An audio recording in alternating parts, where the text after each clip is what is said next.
Hola Felipe, Un saludo. ¿cómo estás?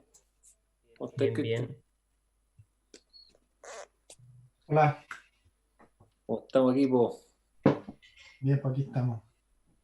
Qué bueno. Ya esperemos unos minutitos para partir. A ver, hay 15. Está buena la tarea, po. Qué bueno. Le bajé un poco de carga porque Sí, está bien. igual aprender video y editar puede ser. Sí, no lo Se agregamos pueden después al manear. final porque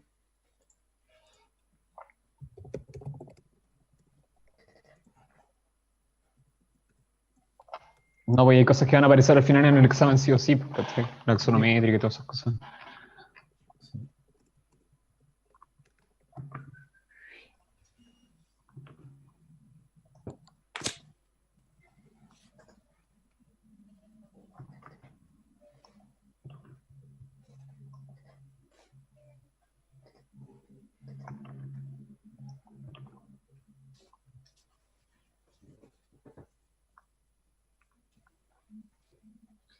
Esto es como tener unos fantasmas aquí. Todos esos nombres ahí. Sí, de repente podrían prender la cámara, los que tengan cámaras para vernos, aunque sea antes de partir. Súper. Pero están como en la playa ya.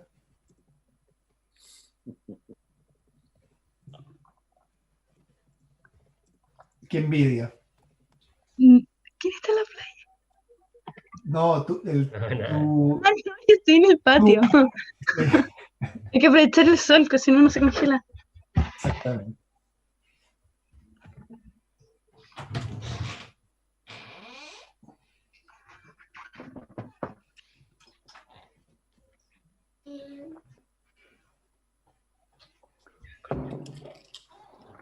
¿está grabando? Bien.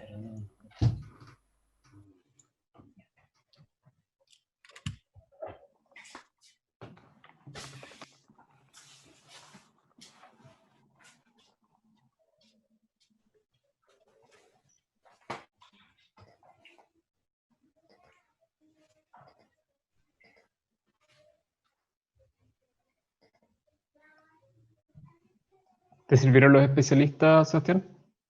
Son para tirados, pero No.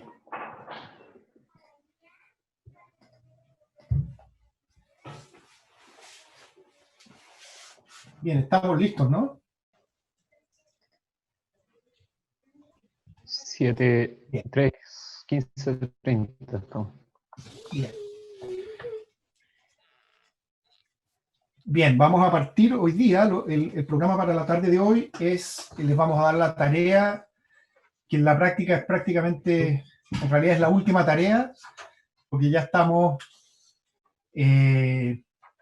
no tengo la fecha exacta del examen, porque con el cambio que hubo, con la semana de pausa que se dio, se corrió todo el programa una semana.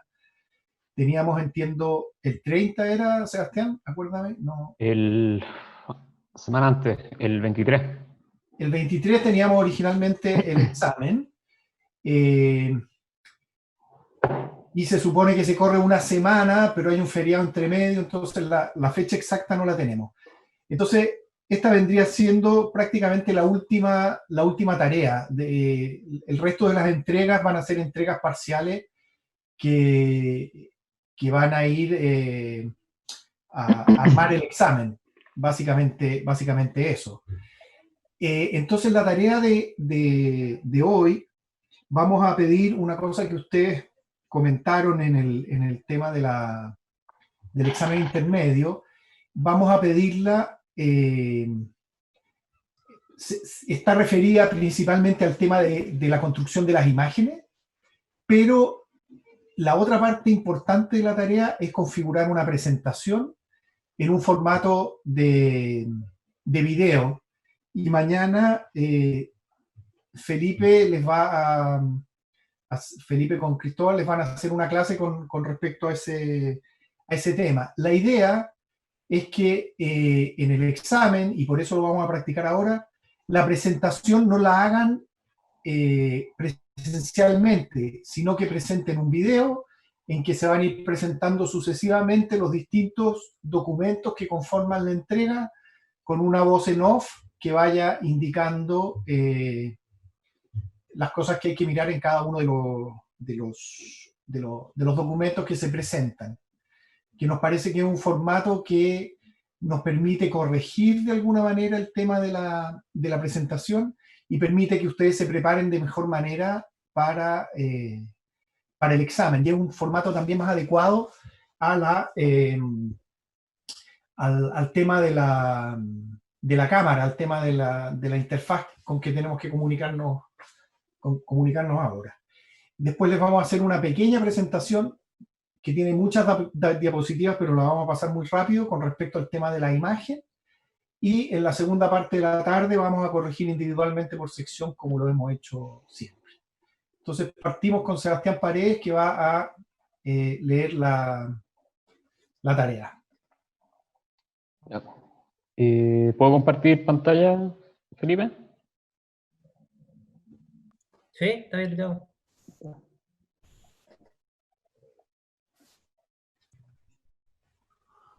Ya voy.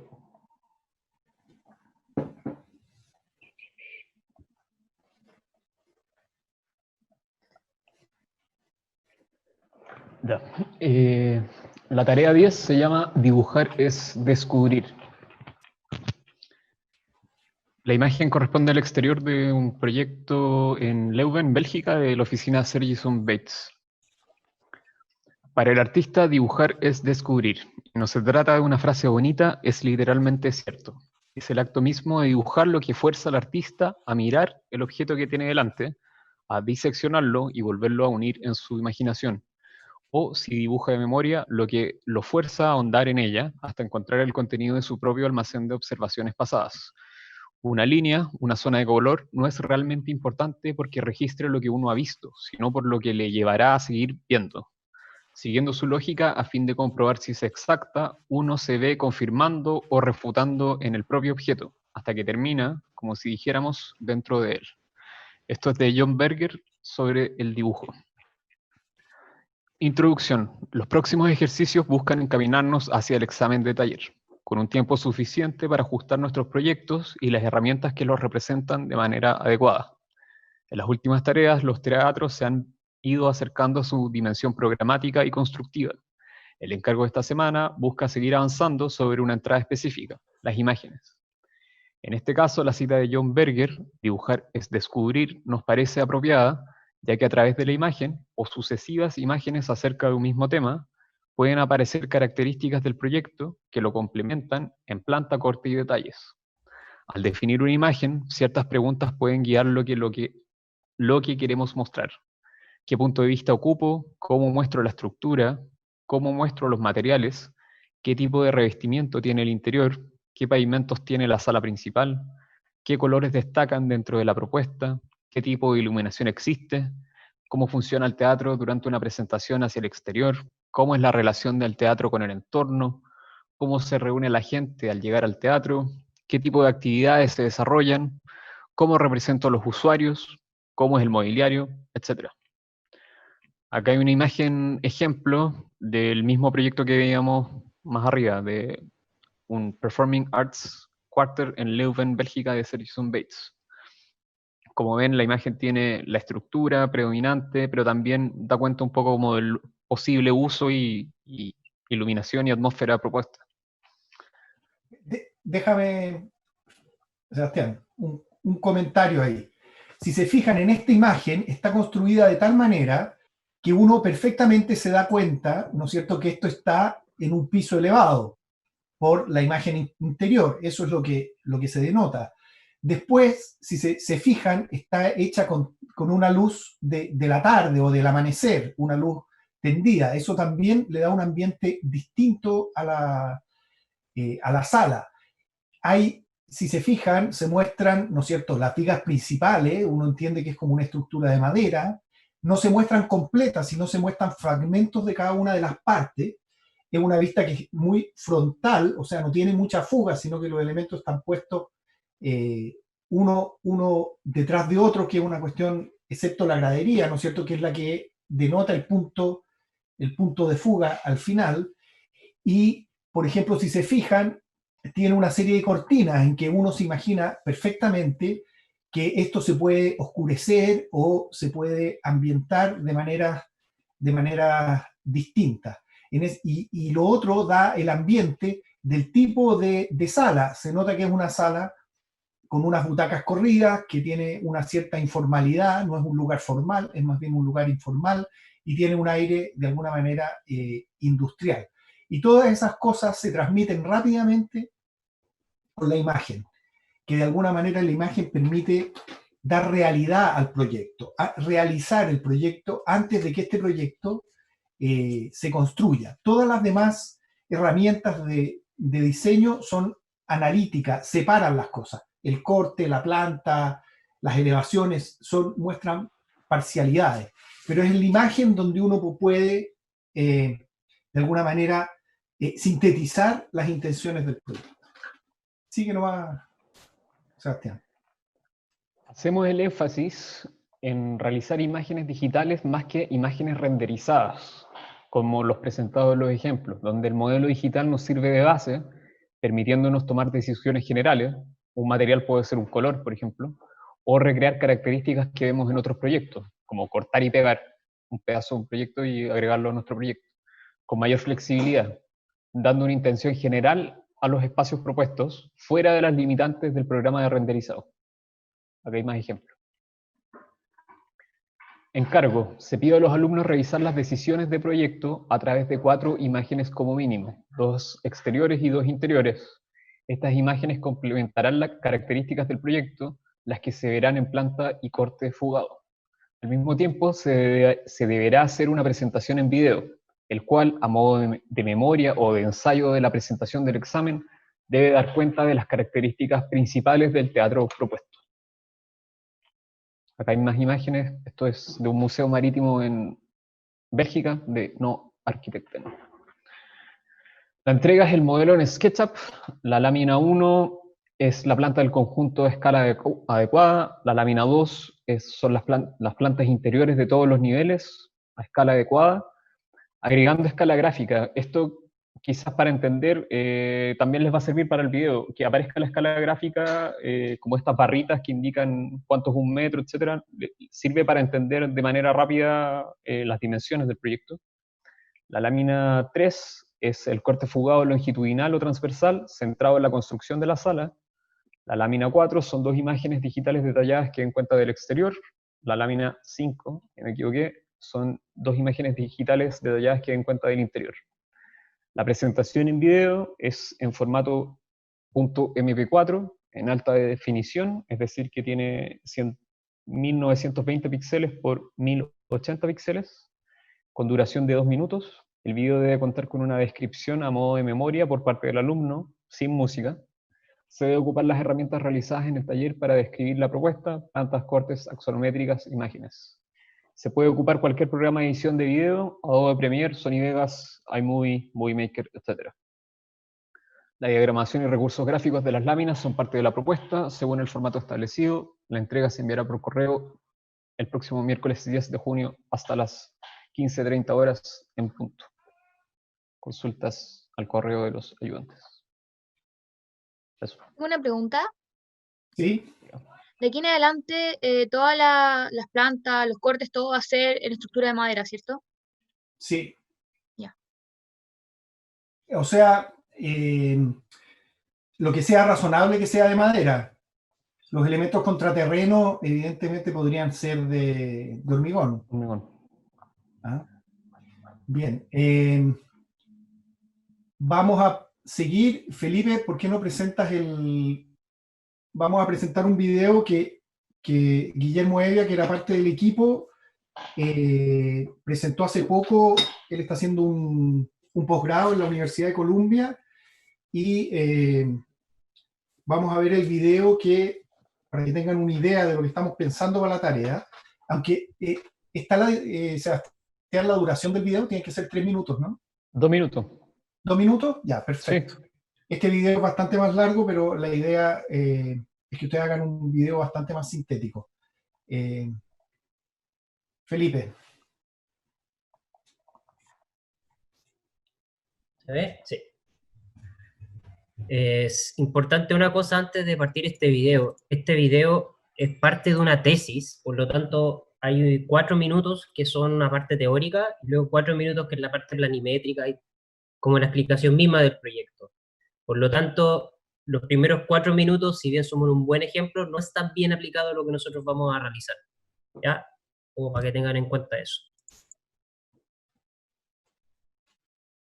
Deploying the archive. Cultural decentralization through archival Perdón. programs. Lo variemos. The history of Spain can be seen as a story of unification and centralization.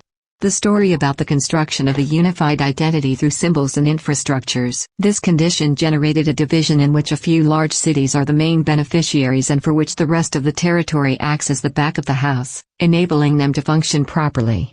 In this framework, we can understand our area of work as a fragment of this back of the house condition.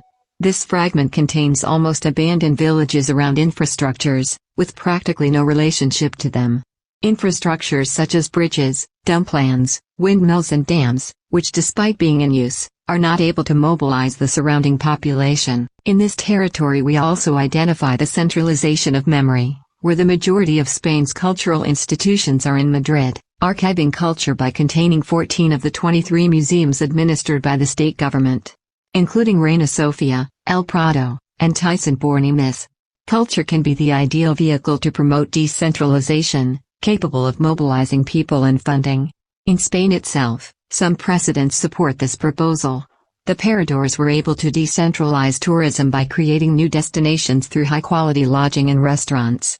Similarly, the labor universities transformed villages through institutions focused on teaching labor techniques to rural populations. To promote cultural decentralization, we propose to re-examine the existing archiving culture in which large parts of the collections are kept in archives, as is the case of 94% of Reina Sofia's and El Prado's total collection.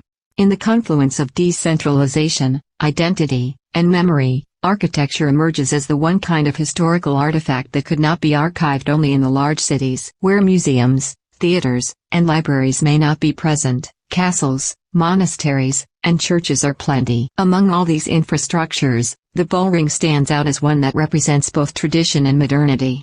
An icon multiplied throughout the Spanish territory, an architectural typology with unique shape and measures, loaded with historical, political and social values. Utilizing the repetitive and constant configurations and dimensions of the bullring, we propose to build a network of archives through the empty Spain, the Spanish's back of the house, to create new opportunities in this territory. From the constellation of villages and bullrings spread along our fragment, we propose to create an initial network of 3 villages located within 10 kilometers radius, to function as a larger entity. In these 3 villages, we propose 3 monuments to re-signify both the archive and the bullring. In the future, this constellation can expand to other bullrings of this area, and even to the whole Spain. These structures will change the landscape in the villages in which they are implemented, creating a new relationship between memory and intervention, as a new symbol of the decentralization of culture. The structure in the town of Sassedon will archive artworks, like graphics, paintings, sculptures, and photographs, from El Prado and Reina Sofia's museums, decentralizing high culture. The structure in the town of Pareja will archive documents, pieces, and elements of different infrastructures from the empty Spain, decentralizing history and justice. The structure in the town of Samarancio will archive objects and memorabilia from the local rural communities and towns, decentralizing value and memory. Once the bullrings are re-signified, there will be new shared spaces between the 3 villages, a network that may contain a square, a garden, and a pool, that will create a new relationship between humans and animals. What was once an arena for sacrifices, now is a space for healing. The continuously expanding characteristics of archives become its main visible element. Over time the building will expand in unison with its growing collection. Intrinsically tied to the existing bullrings, these monuments open the possibility of new public infrastructures for these small towns. The proposed building questions the existing typological conditions of archives, and it will be understood simultaneously as a growing system, a space for storage and a place of experience. The archive will be an infrastructure, a typology, and a building. At the same time, the project proposes that the archival structures will be complemented with other social programs for the use of the local inhabitants, archivists, researchers, and visitors. These new mixed program structures will shift the current dynamics and economies of the villages. The traditional role of the archive as a single program is being rethought and extended to a new institution that shares and communicates this memory, by having a public role that is complemented with other social programs such as theaters, plazas, bars, restaurants, gyms, child cares or health. Instead of understanding the archive as a warehouse, in other words, a repetition of fixed and stable slabs, the space will be altered to allow new spatial arrangements and programmatic configurations, in this case, a series of hanging asymmetric rings. The central area and the spaces in between the rings will allow congregations and movements of people, without foregoing security and conservation conditions. The archive will be understood more than just a storage of memory. A new curator and performer will be the subject in charge of socializing and democratizing the storage content, in a series of intermediate spaces where the archive is being deployed, linking the non-human information with the human audience, while the building and its interior will be designed to allow this performativity. The public role of the archive will be understood as a living entity, not limited only to its continuous growth, but as the way the information is being stored and represented constantly. The spaces will not serve only to one purpose, on the contrary, they will be able to be adapted to different conditions in order to maximize its use. The central space can be an auditorium, a plaza, a stage, or a place where the archive is being deployed and utilized by the locals. The archive will be complemented with programs related to lodging, leisure, health, education, or work. The function related to conservation and research will be kept and enhanced with these new programs. The interior of the archive will multiply the spaces to read, research, and interact with and within the information, the performative areas, and the complementary programs that generate a new institution. The circulation around the information and the other programs will be the input to link the different levels, allowing a series of non-repetitive movements. A sequence of complementary programs will be alternated with archival areas. The archive will be mixed with reading spaces and meeting rooms, as well as with a plaza, a gathering space, a co-work, and a social area. The building will be proposed as a continuous diagonal movement, instead of only a vertical one. The central space will house more public but related programs, that will be linked to the archival rings by a series of exhibition spaces, like the interior of a giant living being. The central spaces are interconnected with several public and performative areas that appear in every level, where the collections will be deployed. Investigation and research will take place while the curator and the visitors act as the principal performers of the space. The project can be understood not only as a stack of different levels of storage, but as a whole single entity that is activated through the movement of people. In this project, the contemporary definition of an archive is defined not by the spaces of the information that it stores, but by the spaces of information that is deployed, and the programs that reinforce its publicness, making the new archive a complex social infrastructure.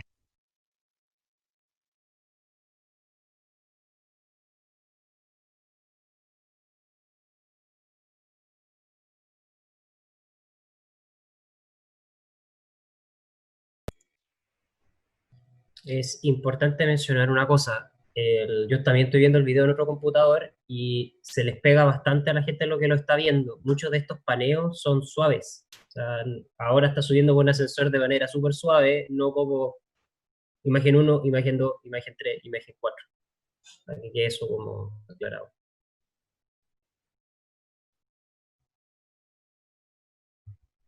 Bueno, Sebastián, Queda ¿quieres claro lo que compartir queremos la hacer, ¿no es presentación? cierto? ¿Hay alguna consulta? Yo tengo una. ¿A qué se Sí. refiere la parte que decían en base a la como memoria del estudiante? ¿Como se refiere a cualquier presentación de lo que sería el proyecto o una parte más? No, la memoria se refiere, simplemente la memoria es un texto que explica el proyecto. Ya. Eso quiere decir, es la memoria de proyecto. A eso se refiere. Yo tengo una duda sobre el video. ¿Hay que utilizar las mismas láminas que vamos a presentar en la entrega o hay que crear como láminas aparte para demostrar eso? Es el mismo material de la entrega. Ya no es que estén existiendo láminas extra. O sea, ahora están juntas, pero la entrega final de examen va a ser el video y ese va a incluir las mismas plantas, los mismos Ya. cortes, lo mismo que hemos trabajado. La Ya, diferencia es que ahora vamos a pasar al formato video en vez de ser un formato CAR. Ujú. O sea, Por tú decirlo puedes así. ir Ya. agregándole también como escena extra, cosas así, que pueden complementar más Sí. el video. Como para que se entienda más, Ah, ya, porque eso. Vamos a pedir un mínimo que hace, no sé, 3 plantas, dos cortes, así por decir. Pero si ustedes son libres ahí de editarlo como quieran. En este caso, había, por ejemplo, estaban esas plantas que se superponían una a otra. Ahí uno ve como un solo como escena, pero en la realidad son 20 dibujos encima de uno. Ya, Como un súper. PowerPoint que se va perdiendo y apagando, por decirlo así. Sí. Ahora compárteme a mí para que veamos lo del tema de la perspectiva. Está habilitado. Muy rápido. ¿Ah? Está habilitado. Ya. Oye, igual quería decir algo acerca de la memoria, que quizás es importante que hablen acerca del proyecto y no acerca de los ejercicios. O sea, tomé la decisión porque en la tarea 3 hice esto. No, no, hablen como del proyecto y las características del proyecto, independiente como de los ejercicios, ¿no? O el referente, ocupé el referente del teatro de Stirling, eso quizás no venga al caso. Bien.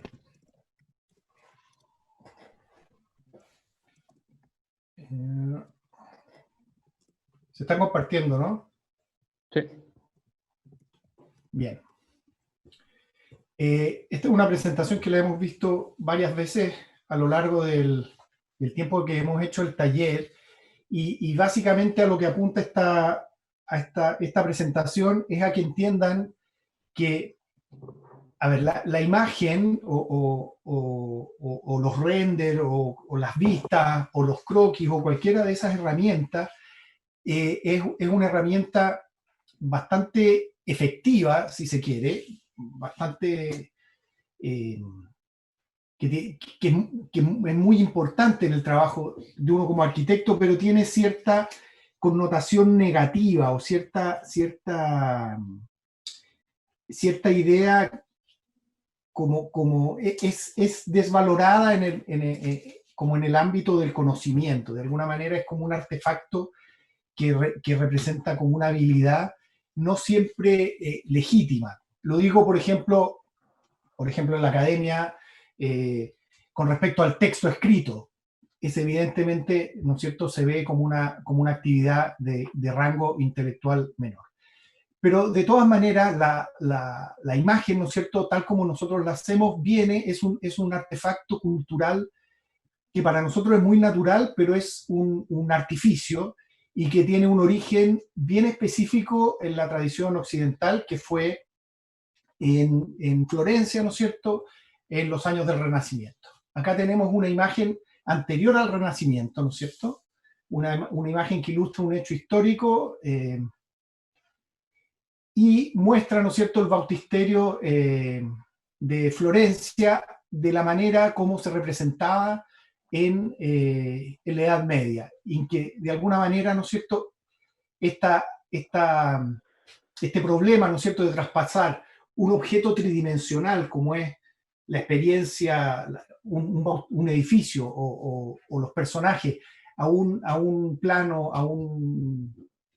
que tiene dos dimensiones, ¿no es cierto?, plantea una serie de problemas que muchas culturas lo han resuelto de maneras diversas, o sea, la pintura japonesa o china, la manera en que el uso de la isométrica, no sé, en la India, y en la Edad Media, ¿no es cierto?, había si se fijan, los personajes no están adecuadamente puestos de acuerdo a nuestra manera de ver entender la perspectiva, que es muy natural para nosotros. Pero la perspectiva, ¿no es cierto?, aquí tenemos una foto del edificio que estamos hablando, esta es una foto del siglo XIX, y este edificio, ¿no es cierto?, fue objeto de un experimento a la vez artístico y científico hecho por Brunelleschi, que consistió, ¿no es cierto?, en determinar claramente, ¿no es cierto?, las leyes de la perspectiva, en entender, ¿no es cierto?, que las líneas paralelas van a dar a un punto de fuga que es único y que reproduce de alguna manera el funcionamiento del ojo o el funcionamiento de una cámara, que es lo que en la foto anterior, ¿no es cierto? Esto está tomado con una cámara, que la cámara permite, ¿no es cierto?, que todos los rayos es una vista desde un punto de vista único. Esa simplificación como de la visión humana es lo que permite este artificio. Y lo que aquí hizo Brunelleschi era un artefacto que combinaba la imagen y permitía comparar la imagen real con la imagen representada, colocado uno en la puerta de la Catedral de Florencia.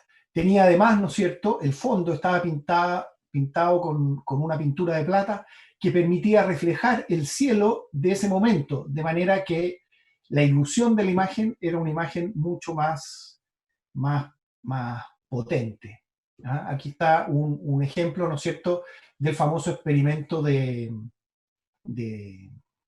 Brunelleschi.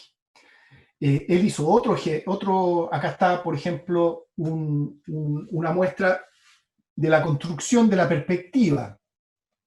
Ustedes les toca trabajar, ¿no es cierto?, con SketchUp y otros programas, entonces no tienen la experiencia de construir una perspectiva, que era una cosa que a mí me tocó en particular, que estudié justo antes del advenimiento de la computación, ¿no es cierto?, me tocó construirla. Y básicamente una perspectiva en la intersección del cono visual con un plano definido. Entonces, de alguna manera, lo que se hacía matemáticamente era ir obteniendo la posición de cada uno de los puntos, tanto en planta como en elevación. O sea, yo sabía que la punta del bautisterio, ¿no es cierto?, va a estar en esta posición en el corte, y en esta posición en la planta. Entonces voy a trasladar esa posición, y así, trasladando cada uno de los puntos, uno podía construir la imagen. Esta construcción, ¿no es cierto?, es lo que el SketchUp o cualquier otro programa hacen ahora de una manera automática. Aquí tienen otro ejemplo con una perspectiva con doble punto de fuga, en que esta tabla, ¿no es cierto?, construía un perfil en que uno podía mirar, ¿no es cierto?, al mismo tiempo el cuadro y también comparar lo realista o lo efectivamente coincidente que eran ambas imágenes. Y el recorte permitía el mismo artificio, que el cielo natural, ¿no es cierto?, estuviese incorporado en la imagen, que no es muy distinto a lo que hacemos todos cuando empezamos a usar el computador, que es pegar un cielo, ¿no es cierto?, de una foto real en una imagen de nuestro proyecto. Bien, y esto es la manera, ese artificio, ese invento, ¿no es cierto?, fue muy efectivo y de alguna manera ha dominado la manera en que vemos y que representamos el mundo. Aquí se ve, ¿no es cierto?, una representación de una ciudad ideal, ¿no es cierto?, y el tema de la perspectiva con un punto de fuga, el horizonte, ¿no es cierto?, es claramente visible. Luego esto se transformó en una manera de ordenar el espacio. Aquí, ¿no es cierto?, se entiende un pórtico, también hecho por Brunelleschi, como una sucesión de cubos. El ancho de este pórtico es el mismo que la distancia entre los intercolumnios. Entonces, de alguna manera, fue la construcción de una regla, perspectiva, a escala real, que sirvió de alguna manera para corroborar la efectividad de este invento. Aquí hay otros proyectos que usan, ¿no es cierto?, el mismo orden, si quieren ustedes. Bueno, la perspectiva se siguió desarrollando, después vinimos del Renacimiento, ¿no es cierto?, vino la época del Barroco, en que ya aparecen otros efectos de perspectiva o de representar el espacio.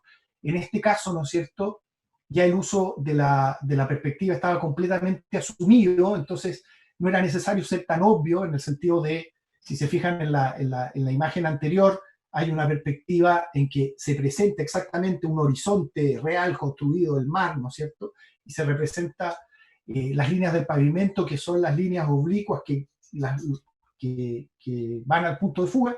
En este caso, la perspectiva, si bien se usa, ¿no es cierto?, las líneas paralelas van a dar a un punto de fuga situado en el horizonte a la altura del observador, la perspectiva está dada por el tono. Entonces los primeros planos son más oscuros, los planos medios son más tenues, y el plano de fondo, ¿no es cierto?, es más claro. Eso permite ordenar, como en el teatro, ¿no es cierto?, la imagen en sucesivos planos.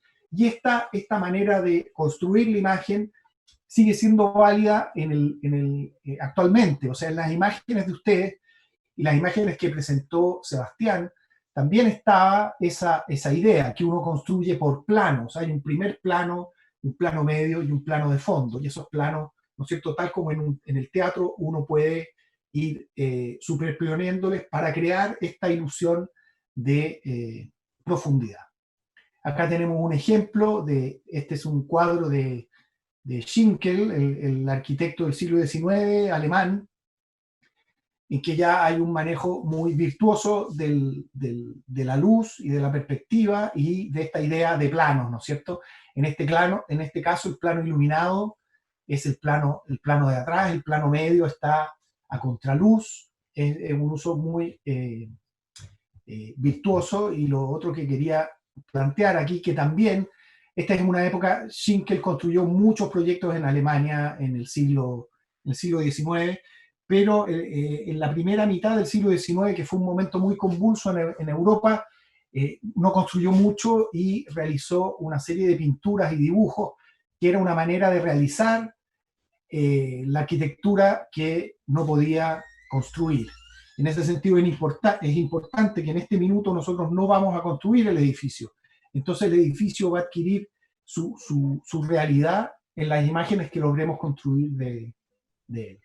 Acá hay otro ejemplo, entonces, cuando ya pudo construir, esta es la Galería de Arte de Berlín, no me acuerdo ahora el nombre, el Altes Museum creo que es, en que se puede ver, ¿no es cierto?, el uso de la perspectiva como un elemento de proyecto que permite, ¿no es cierto?, prefigurar cómo va a ser el espacio real en que se va a hacer este proyecto. Acá hay otros ejemplos, ¿no es cierto?, de ese mismo museo desde afuera, una vista exterior. Si se fijan, también está la idea de un primer plano, ¿no es cierto?, que muestra el canal, en este caso, que da cuenta del contexto del edificio, el edificio en el plano medio, y por último un plano de fondo, que en el caso de la lámina coloreada es un cielo con nubes, ¿no es cierto?, que permite ambientar el proyecto. Y aquí tenemos, ¿no es cierto?, dos perspectivas de una iglesia que es la misma iglesia en su versión gótica y su versión clásica como alternativas de proyecto. ¿Ah? Bien, en la época ya moderna, ¿no es cierto?, estamos en el siglo XX, esta tradición se siguió prolongando hasta el siglo XX, que se produce una ruptura con este tema de la perspectiva. En este caso es una lámina de Frank Lloyd Wright, de uno de sus proyectos de Chicago, en que se puede ver, ¿no es cierto?, la perspectiva y dos plantas que permiten dar cuenta en una sola lámina, ¿no es cierto?, del total del proyecto, y el uso de la perspectiva tradicional como herramienta de presentación.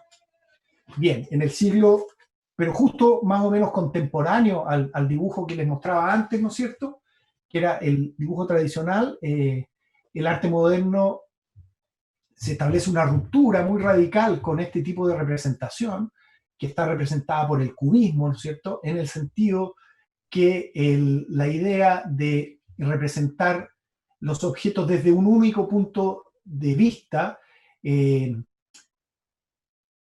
al aparecer la fotografía, es la fotografía la que pone en crisis el sistema de la pintura, en el hecho que una máquina empieza a poder reproducir con mucha más fidelidad que una pintura el tema de un objeto determinado. Entonces, de alguna manera, los pintores se abocan a buscar medios alternativos de representación, y el cubismo sintético, que este collage, creo que no me acuerdo si es de Braque o de Picasso, permite, ¿no es cierto?, dar cuenta de una serie de objetos representando al mismo tiempo, ¿no es cierto?, el vaso, por ejemplo. Acá hay un vaso puesto en planta, puesto en elevación, y el violín, ¿no es cierto?, aparece, ¿no es cierto?, visto desde distintos ángulos. La otra corriente que en ese minuto también se introduce el surrealismo, un poco después, ¿no es cierto?, que de alguna manera usa la perspectiva, pero altera con la yuxtaposición de elementos de escalas distintas o de ¿cómo decirlo?, de no relacionados, ¿no es cierto?, produce relaciones distintas en imágenes que son mucho más figurativas, si se quiere. Acá tenemos, por ejemplo, la aplicación del collage y insisto sobre el collage porque tiene mucho que ver con la manera en que se construyen las imágenes ahora, con el sistema de copy-paste que permite el computador, ¿no es cierto? En este caso son imágenes de Roberto Mata, abajo una estudios, ¿no es cierto?, para una casa hecha en el estudio Le Corbusier, y arriba un elemento, un collage propiamente artístico. Acá tenemos el uso, en el caso de Mies van der Rohe, del fotomontaje, o ubicar, ¿no es cierto?, que fue la manera de ubicar en fotos concretas de los sitios específicos, edificios que estaban siendo proyectados. Aquí está el rascacielos, ¿no es cierto?, ubicado en las calles exactas de Berlín, donde iba a estar ubicado este proyecto, y distintos proyectos que hacen uso del fotomontaje. Y aquí pueden ver, ¿no es cierto?, cómo la técnica del fotomontaje se aplica a una perspectiva a lápiz, en que se dibujan, ¿no es cierto?, en negro el contexto y con una línea más clara el proyecto definido, pero de alguna manera ha sido el fotomontaje que permite este tipo de representación. Y luego Mies van der Rohe depura su técnica, y en este caso, ¿no es cierto?, vemos el uso de una foto de un edificio industrial existente para promover, ¿no es cierto?, una idea arquitectónica, en este caso la idea de un espacio sin pilares, que fue una de las propuestas de Mies van der Rohe, en que una estructura robusta, muy amplia, normalmente de acero, aunque también a veces la planteó en hormigón, permitía, ¿no es cierto?, la configuración de elementos arquitectónicos libres que estaban colgando o suspendidos de alguna manera de esta estructura básica que cobijaba la arquitectura. Estos son dos imágenes alternativas para un proyecto de un teatro en Alemania, un proyecto de concurso. Acá tienen otro caso, ¿no es cierto?, el uso de una foto de la maqueta, más distintas otras fotos, ¿no es cierto?, para representar un centro de convenciones en Chicago. Y tienen otro ejemplo, ¿no es cierto?, el uso para un proyecto doméstico. En ese caso hay un fotograma. Fotograma es una fotografía, una de las fotografías que forman parte de una película, de un western, ¿no es cierto?, que alude, ¿no es cierto?, al paisaje exterior. El interior está apenas denotado, ¿no es cierto?, por un pilar y la carpintería de la ventana, y luego una chapa de madera que representa, o uno lo entiende como un mueble, y un cuadro que está libremente dispuesto, ¿no es cierto?, en el caso de acá tenemos un collage, que es la manera habitual de mediados del siglo XX de Venturi.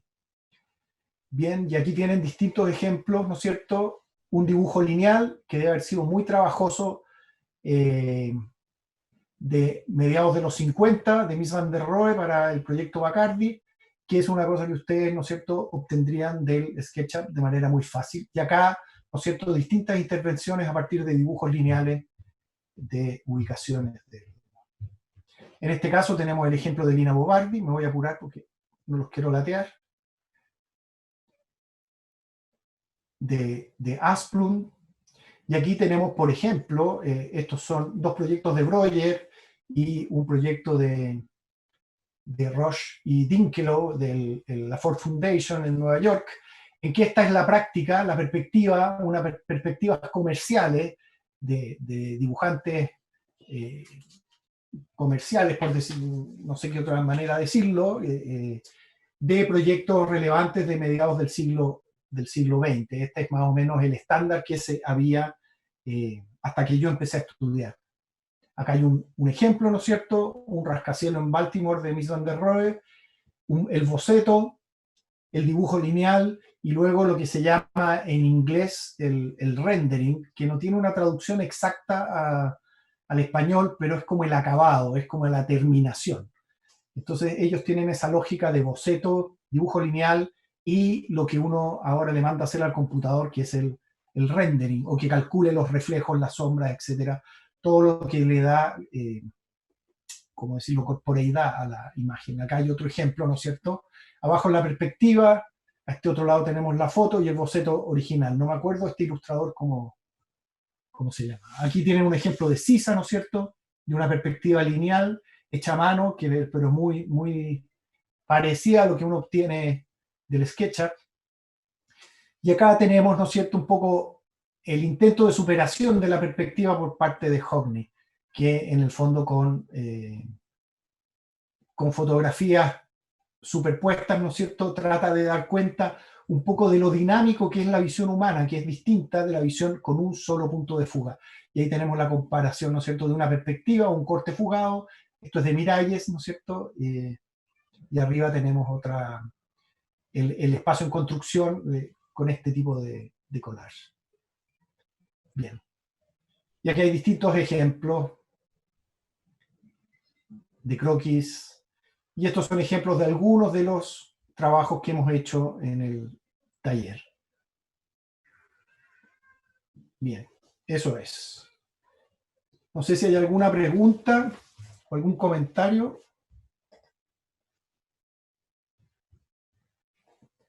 Bien, entonces vamos a tener un receso de 10-15 minutos y cada profesor les va a mandar una invitación para la corrección por secciones.